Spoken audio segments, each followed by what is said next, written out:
Tong pickup na to, 895,000 pesos lang yan. I got you ulit.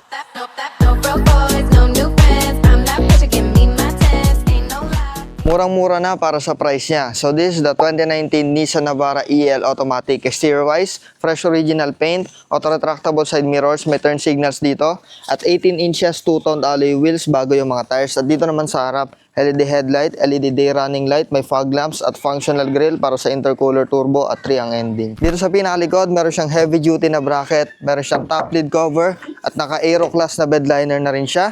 Orig pa yung mga taillight niya, may rear camera at meron siyang built-in na stepboard.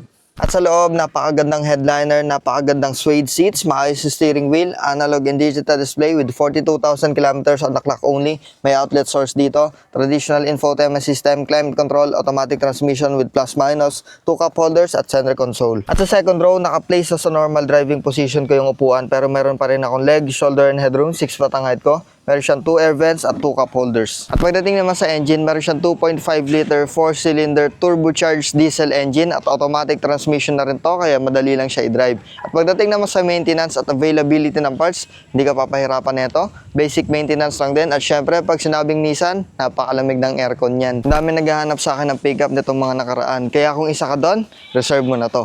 For only 895,000 pesos lang. Peace out.